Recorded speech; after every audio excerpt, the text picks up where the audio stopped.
नमस्ते। तन्नेरी डबलीको कोरोना कहर विशेष डबलीमा स्वागत छ। म बिमला र म नवीन। हामी सोमबार र शुक्रबार साँझ 7 बजे तन्नेरी डबलीको साथमा तपाईलाई भेट्न आउँछौँ।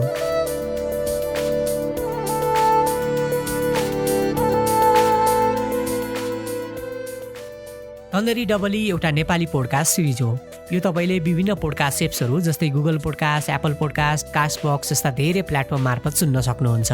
यस्तै तपाईले डबली गफलाई हाम्रो तन्नेरी चासोको अफिसियल फेसबुक पेज र युट्युबमा तन्नेरी डबली टाइप गरेर पनि सुन्न सक्नुहुन्छ। आज हामी तन्नेरी डबलीको दोस्रो सिजनको चौथो बसाइमा छौँ। पहिलो सिजनको डबलीलाई हामीले विभिन्न विषयमा गफ गर्ने तन्नेरी जक्सन बनाएका थियौँ, जहाँ हामीले समसामयिक विषयहरूमा छलफल गर्ने गर्थ्यौँ। यो सिजनको डबलीमा भने हामी कोरोना कहरको भोगाइका विभिन्न पाटाबारे गफ गर्छौँ।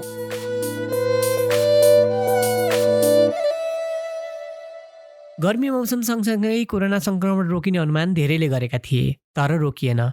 चिसो बढ्दै जाँदा संक्रमणको जोखिम बढ्ने स्वास्थ्यविदहरूले बताउँदै आएका छन्। यो कोरोना कहरको पीडा कहिलेसम्म रहने होला है? त्यही त भन्या, कोरोना भाइरस र कोरोना कहरको कुरा गर्दै पनि लो 1 वर्षै बित्न लाग्यो त नवीन। अझै यो कहरले कहिलेसम्म अचेट्ने हो कुन्नी? हुन त भ्याक्सिनहरू बनेको समाचारहरू आइरहेको छ। अब यो भाइरस छिट्टै नियन्त्रणमा आउला भन्ने आश छ। हेरौँ के हुन्छ। त्यही त है, कोरोना भाइरस त जसो तसो ढिलो चाँडो नियन्त्रणमा आउला, तर यो कोरोना कहरको बहानामा मानव जगतले भोगेको चोटहरू त खै कहिले पो पुरिएला र हो। त्यही त भने बिमला, संक्रमण र रोगको कुरा एकातिर छ, तर यो कहरले निम्ताएको मानसिक, सामाजिक, आर्थिक लगायतका असरहरू फेरि पहिला जस्तै सामान्य हुन त अझ कति समय लाग्ने हो त्यसै भन्नै सकिन्न। तैपनि अब विज्ञहरूले भने जस्तो अहिलेलाई सबैभन्दा उत्तम उपाय आफै सुरक्षित र सतर्क भएर दैनिकीहरूलाई सुचारू गर्नु हो, होइन त? हुन त हो, तर अब यसको लागि व्यक्ति सुरक्षित र सतर्क भएर मात्र पनि पुगेन, किनकि यहाँ भाइरससँग लड्नु मात्र पनि त अहिलेको आवश्यकता होइन। यो बाहेक हामीलाई त धेरै कुराहरू जस्तो खोसिएको जागिर, ठप्प आम्दानी, भोको पेट, परिवारको अपेक्षा, घरबेटीको कचकच, बढ्दो ब्याज आदि इत्यादिसँग लडिरहनु परेको छ। त्यति मात्र कहाँ हो र? यो सँगै फेरि नागरिक भएको नाताले यो कहरमा लड्नुपर्ने अझ धेरै कुराहरू छन्, जस्तै महँगिदो बजार भाउ, महँगो स्वास्थ्य सेवा, व्यतिथिले गाजिएको सार्वजनिक सेवा, भ्रष्ट नेतृत्व, रुखो सरकार, अझ धेरै कति छन् कति, कल्पना गर न तिमी। ओहो, कल्पना मात्र गर्दा पनि कति अत्यास लाग्दो छ है। एउटा आम मान्छेका अप्रत्यक्ष लडाइँहरू, आफ्नो जीवनसँग अनि जीवनलाई सहज बनाइदिन नसक्ने ती सिस्टमसँग। कति चिन्तन गर्ने कुरा गर्यो तिमीले। खैर, यो विषयमा बोलिएन भने पनि भित्रभित्रै निसासिएको जस्तो लाग्ने, बोल्यो भने पारो तात्ने। तर जे होस्, बोल्न चाहिँ छाड्नुहुन्न। चाहे हामी आफ्नो भोगाइको माध्यमबाट बोलौँ या अरूको भोगाइलाई देखेर बोलौँ, बोलिरह्यौँ, कचकच गरिरह्यौँ भने मात्र सुन्नेलाई पनि सुन्न कर लाग्छ। ओहो, हामी त साह्रै भावनामा पो बहक्यौँ कि। अब विषयवस्तुतिर लागौँ है। साँच्चै आज हाम्रो विषयवस्तु के हो रे नवीन? ओहो, म त विषयवस्तु नै बिर्सिएर गफ गरिरहेको रहेछु भने। कोरोनाको नाममा जागिर गुमाएको एक दम्पतिको कथा आज हामीसँग छ। राम्रो आम्दानी हुँदासम्म काममा पेल्ने र सङ्कट पर्दा सहयोगी कर्मचारीलाई नै बिदा गर्ने मालिकको निर्दयी प्रवृत्तिको कुरा पनि गर्न मन छ हो बिमला मलाई आज। मजदुरले मालिकलाई चिन्ने मौका यो कोरोना सङ्कटले दिएको छ नवीन। निजी कम्पनीले जतिसुकै आम्दानी गरी पनि मजदुरको हितमा 1 रुपैयाँ खर्च गरेको देखिएन। यस्तो प्रवृत्तिको शिकार धेरैजना भएका छन् नि। त्यही त नि बिमला, एकातिर कोरोना संक्रमणको त्रास, अर्कोतिर जागिर गुमेको पीडा, त्यसमाथि घर भाडा तिर्ने पिर, दुःख जति सबै गरिबलाई पर्ने रहेछ भने। हो नि, मालिकको आम्दानी हुने भनेको मजदुरको मेहनतबाट हो। सायद मालिकलाई आम्दानी घटेको पिर होला, तर सङ्कटको समयमा आफ्नो मजदुरको घरमा एक छाक टार्न नसकेको कुरा त हेक्का राख्नु पर्ने नि है। कस्तो मजदुरले गर्दा न हामी छौँ भन्ने कुरा मालिकले कसरी भुलेका होलान्? त्यो त कोरोनापछि भएको लकडाउन र अहिलेको सङ्कटको समयले सबै कुरा देखाएको छ। प्रत्येक गरिबका घरमा कोरोनाको भन्दा भोकको पिर बढी छ। आज हामी कोरोना सङ्कटपछि जागिर खोसिएकी एक महिलाको कथा यशोदा राज भण्डारीको आवाजमा सुनाउँदैछौँ। अब बरु कथा पो सुन्ने हो कि बिमला? हुन्छ नवीन, हाम्रा श्रोतालाई यो कथा बेनामी लाग्न सक्छ, तर जिन्दगीका दुःख साटेर परिचय लुकाउन चाहनेको परिचय खोल्न पनि मिलेन। आज हामी लकडाउन अघि काठमाडौँको एक निजी कम्पनीमा मार्केटिङको राम्रो जागिर भएको, तर लकडाउनमा जागिर गुमाएकी एक महिलाको कथा सुनाउँदैछौँ। सुनौ है।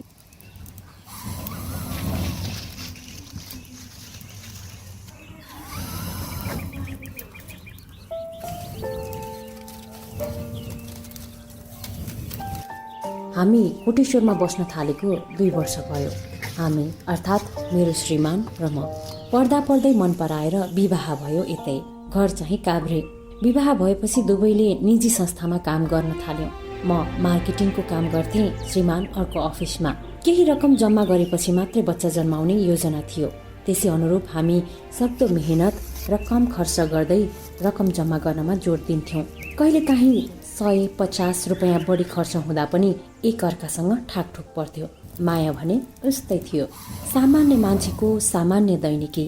हाम्रो पनि त्यस्तो खास केही थिएन। तपाईँ नै भन्नुहोस् न, कुनै सामान्य निजी संस्थामा सामान्य पदमा जागिर खाने मान्छेको जिन्दगी कस्तो हुन्छ? उही त हो, घरबाट अफिस, अफिसबाट घर, नयाँ ठाउँमा घुम्न जान मन लागे पनि 10 पटक सोच्नु पर्ने, मन लागेको कुरा खान पनि 10 पटक गोजी छाम्नु पर्ने। सामान्य काम, सामान्य जीवन र सामान्य सपना।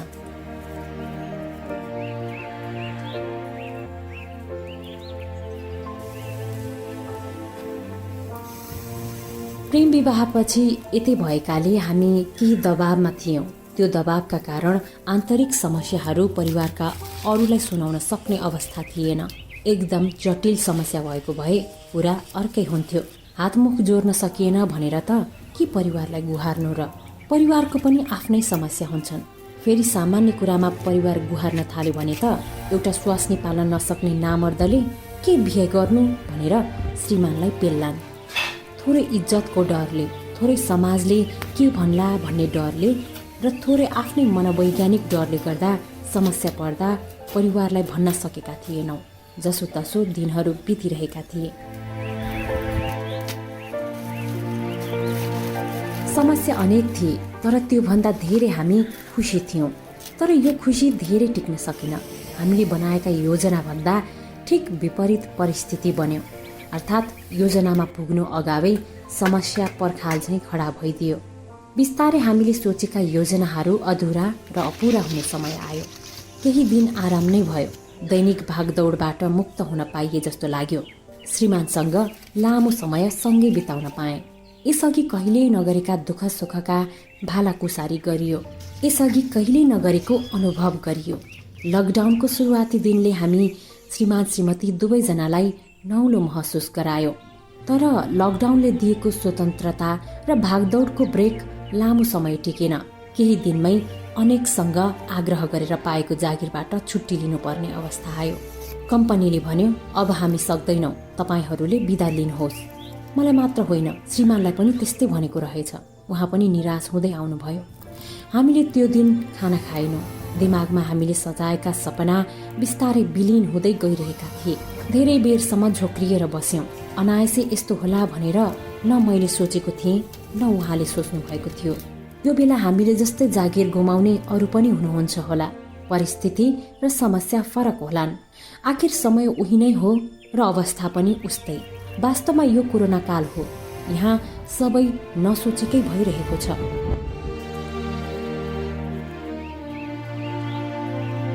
जागिर गुमाउनुको पीडा त बडो सकसपूर्ण हुँदो रहेछ। जागिर छुटेपछि हामी दुवै विक्षिप्त भएका थियौँ। हामी मात्र यस्तो समस्याबाट नगुज्रेको भएकाले पनि मन बुझाउन धेरै दिन लागेन। एका मनले अवस्था सामान्य भए जागिर पाइएला नि भन्ने लाग्थ्यो भने अर्को मनले यो सङ्कटको समयमा जागिरबाट निकालिदिने अफिस सम्झँदा भाउन्न हुन्थ्यो। सङ्कटको समयमा रक्षा गर्न नसक्ने अफिसमा त्यत्रो ऊर्जाशील समय दिइयो भनेर आफैप्रति ग्लानि अनुभूति हुन्थ्यो। हामीहरू अरू सरह नै विश्वव्यापी महामारीका रूपमा फैलिएको कोरोना भाइरसको शिकार भइरहेका थियौँ। यसको अन्त्य कहिले हुन्छ र ढुक्कसँग बस्न सकिन्छ भन्ने निश्चित थिएन। अनिश्चितताका बीच हाम्रो जीवन कैद भयो एउटा कोठाभित्र। केही दिन रमाइलो, केही दिन सामान्य, त्यसपछि दिन लामा लाग्न थाले अनि रात पनि। दिन रात एउटै कोठामा बस्दा बस्दा वाक्क भइयो।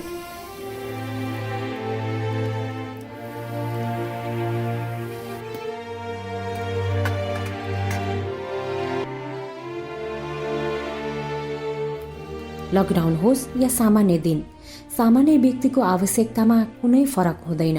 खानु परिहाल्छ, दैनिक चाहिने उपभोग्य वस्तु किन्नै पर्यो, प्रत्येक महिना भाडा तिर्नै पर्यो। कमाएको सबै रकम खाना र कोठा भाडा तिर्दैमा ठिक्क हुन्थ्यो। मन मारेर गरेको अलिअलि बचतले कति दिन टिक्न सकिन्छ र। लकडाउनको 1 महिनापछि छटपटी बढ्न थाल्यो। पोखरीमा पानी सुकेपछि माछाको के हालत हुन्छ। हामी पनि त्यस्तै अवस्थाको नजिक पुगिसकेका थियौँ। जाने ठाउँ कहीँ थिएन। बाहिर निस्कने आँट आउँदैन। निस्क्यो भने पनि कोरोना भाइरस नै ल्याएको जसरी सबैले हेर्थे। बाटाघाटा सबै सुनसान थिए। त्यस्तोमा बाहिर निस्कन आफैलाई असहज हुन्थ्यो। कोठामै कोचिरहँदा के गरौँ र कसो गरौँ भइरहन्थ्यो। यसबीचमा धेरै मानसिक तनाव हुन थाल्यो।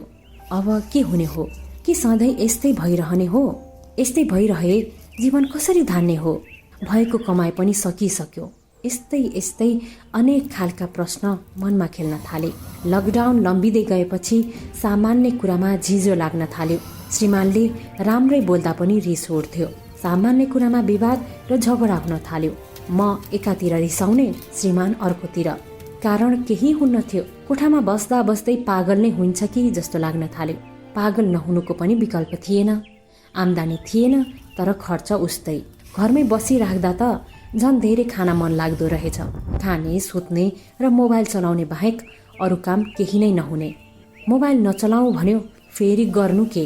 मोबाइल खोल्यो कि त सबैतिर कोरोना फैलिएको र मृत्यु भइरहेको खबर मात्रै सुन्नुपर्ने। ओहो, तनाव पनि कति हो कति। भर्खरै लाउँ खाउँ खाउँ भन्ने उमेरका आफू अनेक इच्छा आकांक्षा बाँकी सधैँ कतै मरिने त होइन सम्मका तर्कना मनमा खेल्न थाले। खाली दिमाग शैतानका घर। बुढापाकाले त्यसै उखान बनाएका होइन रहेछन्। उमेर कति नै भएको छ र? हामीले भर्खरै 25औं वसन्त पार गरेका छौँ। अझै धेरै कुरा हेर्न, सुन्न र भोग्न बाँकी नै छ। लकडाउनको 2 महिनापछि चाहिँ अति भयो भन्ने लाग्यो। त्यसपछि छिमेकी दिदीको सहयोगमा मकैको व्यापार सुरु गरे। छिमेकी दिदीले कहिले भक्तपुर त कहिले तिनकुनेबाट मकै ल्याएर बेच्न थाल्नु भएको थियो। उहाँको पनि हाम्रो भन्दा अझ कठिन हालत थियो। उहाँका श्रीमान मजदुरी गर्नुहुन्थ्यो। लकडाउनले छुटेपछि उहाँको त अझै दयनीय अवस्था भएको थियो। उहाँसँगै मकैका घोगा ल्याएर बेच्न थाले। पानी पर्दा त्यो पनि बन्द। 2 जना मध्ये 1 जनाले कमाउनुको विकल्प थिएन। श्रीमान घरमा बस्नुभयो। मैले मकै व्यापार सुरु गरेँ।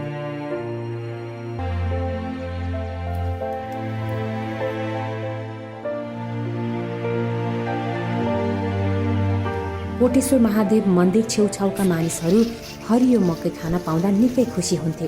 कोठाभन्दा बाहिर निस्कन पाउँदा मलाई पनि आनन्द हुन्थ्यो। आम्दानी सँगसँगै एकछिन भए पनि मन भुल्थ्यो। मास्क, सेनिटाइजर सबै लगाएर मकै बेच्थे। यसरी बाहिर निस्केर काम गरेको देखेर धेरै पटक घरबेटीले गाली पनि गरे। उनीहरूलाई त के छ र? मासिक भाडा आएकै छ। छुट दिन सरकारले आग्रह गरेको सुनिएको थियो तर त्यो पनि दिएनन्। घर बस्दा कोठा ओरपर फोहोर भयो। पानी धेरै खर्च भयो भनेर उल्टो उनीहरूकै गुनासो बढी सुन्नु पर्यो। मकै बेच्न थालेपछि त श्रीमान पनि खुसी देखिनु भएन। मार्केटिङ गरेको मान्छेले पनि 2-4 घोगा मकै के बेच्नु भन्दै छोड्न आग्रह गर्नुहुन्थ्यो। तर मलाई व्यापार भन्दा पनि बाहिर निस्कन पाउँदा आनन्द लाग्थ्यो। मैले नछोड्ने भन्दै व्यापारलाई निरन्तरता दिइरहेकी छु। दिनमा 100 घोगा जति बेच्दा त्यस्तै 200-300 रुपियाँ जति कमाइ हुने हो। त्यतिले त केही हुनेवाला छैन। पहिला दुवैले महिनाको 25-30 हजार कमाउँदा त केही प्रगति भएको थिएन। अहिलेको कमाइले कोठाको 6,000 भाडा तिर्न पनि पुग्दैन। त्यही पनि यसैमा खुसी लागेको छ। लकडाउन खुले पनि जागिरको कुनै ग्यारेन्टी छैन। अब नयाँ नै खोज्नुपर्छ।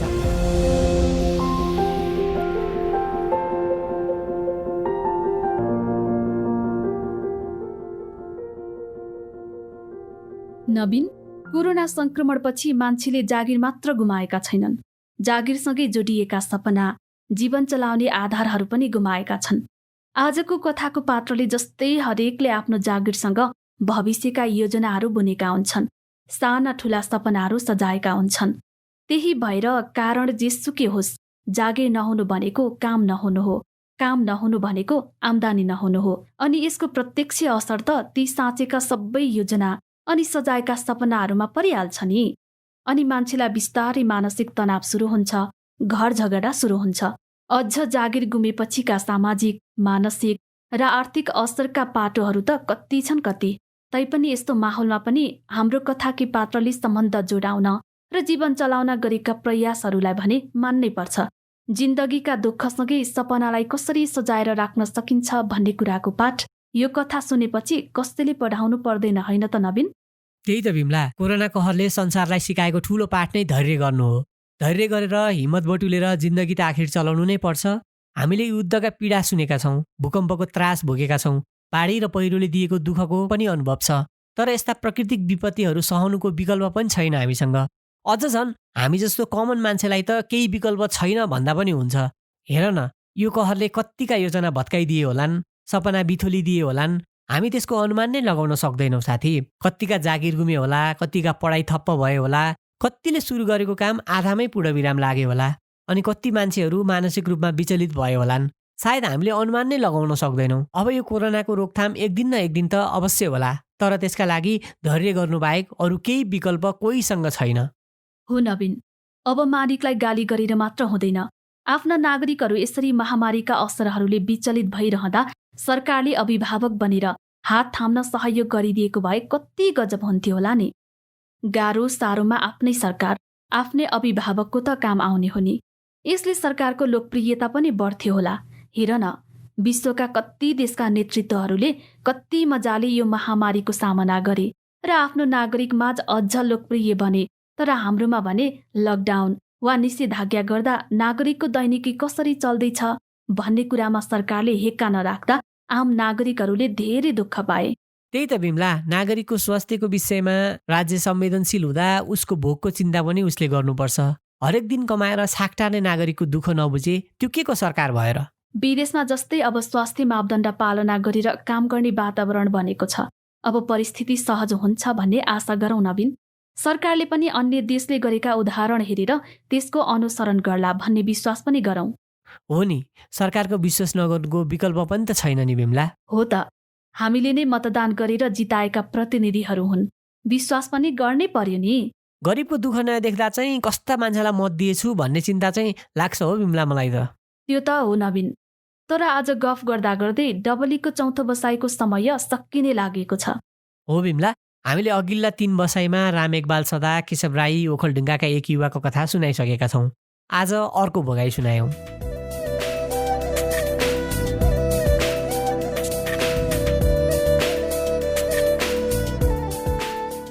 हामी अर्को बसाइमा अर्को नयाँ भोगाई लिएर उपस्थित हुन्छौँ। यस्ता भोगाई धेरै पढ्न चाहनुहुन्छ भने तपाईँ हाम्रो वेबसाइट coronakahar.com मा गएर यस्ता धेरै अनुभूतिहरू पढ्न सक्नुहुन्छ।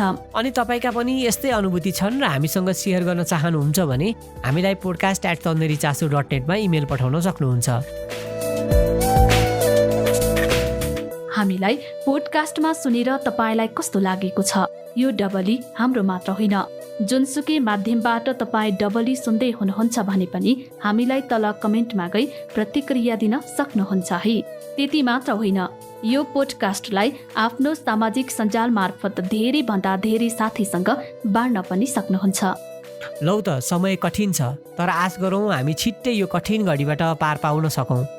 यो कठिन समयमा आफ्नो ख्याल राख्नु होला है। अझ अहिले त जाडोको मौसम सुरु भइसकेको छ। चिसो समयमा भाइरल ज्वरो, रुघाखोकी, निमोनिया, श्वास प्रश्वास सम्बन्धी समस्या सामान्य अवस्थामा पनि बढ्ने गर्छ। अझ अहिले कोरोना संक्रमणमा यी र यस्ता समस्याले थप पीडा दिने सम्भावना बढी हुन्छ। त्यसैले आफ्नो र आफ्नाको अझ बढी ख्याल राख्नुहोला भन्दै तन्नेरी डबलीको चौथो बसाइबाट म बिमला र म नवीन बिदा हुन्छौँ। फेरि भेटौँला। नमस्कार। नमस्कार।